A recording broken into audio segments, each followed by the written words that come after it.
5 games of hoops on a Thursday night. One of the most boring nights of the season that I can remember. You got an overtime game, you got a Bronny game, and you got a Steph injury game.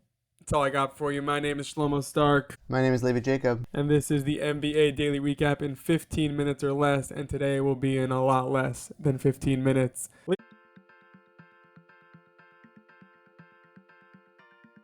The game of the day was the overtime game, Indiana-Brooklyn. No Haliburton again, but Indiana somehow is able to beat Brooklyn in overtime. The great 23-win Brooklyn team. Zaire Williams leading them in scoring.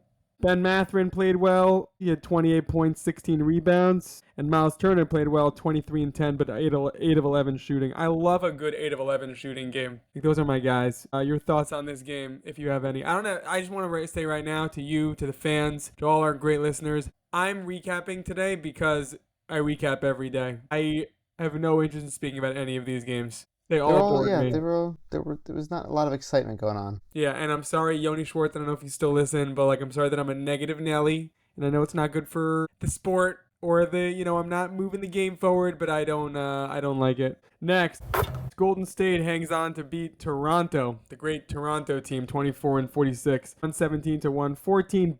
Curry gets hurt at the end of this game, so that's kind of important. He sat the last 15 minutes with a what's the injury? I'm reading it. A pelvic contusion. He was driving for a layup late in the third, and then he landed hard on his tailbone, and he remained down for a while, and then he was helped and taken to the locker room. Jimmy had a triple-double, 18, 11, and 12, a classic Jimmy triple-double, where he was also, just 4-15 shooting.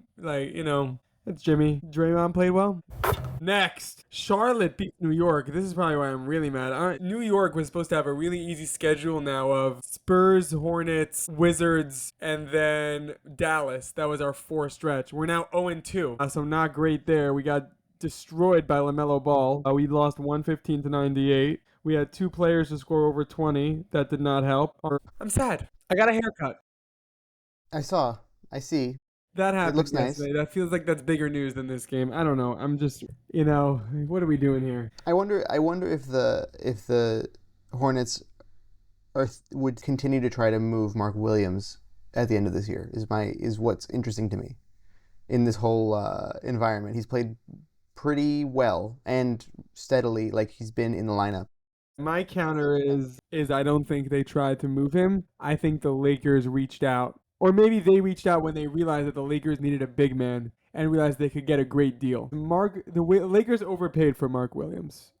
It didn't work out because they chickened out of it, but they overpaid. So I feel like they would trade Mark Williams if there was a Godfather offer. That offer was a Godfather. You don't refuse that offer.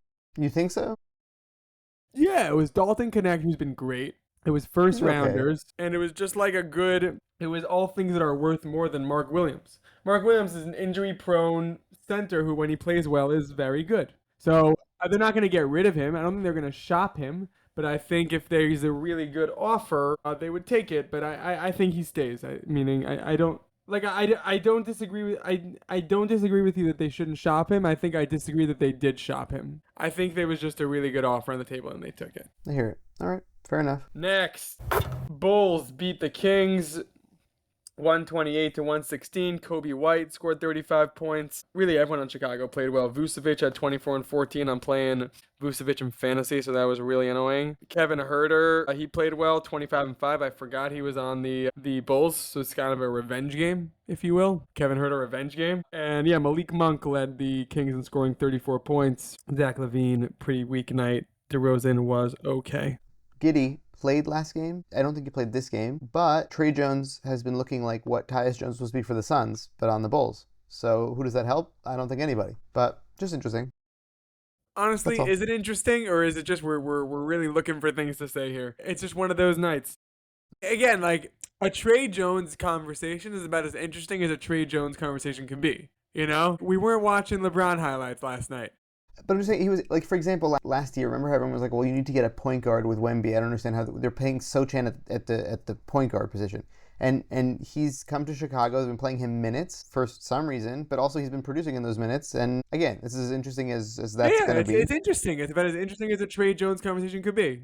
It is as an interesting point you're making, as about as interesting as a Trey Jones point could be. Next, the Bucks beat the Lakers 118. How could the Bucks beat the Lakers, who have LeBron and Luka and Reeves? It's because none of them played. Bronny and Dalton Connect led them in scoring.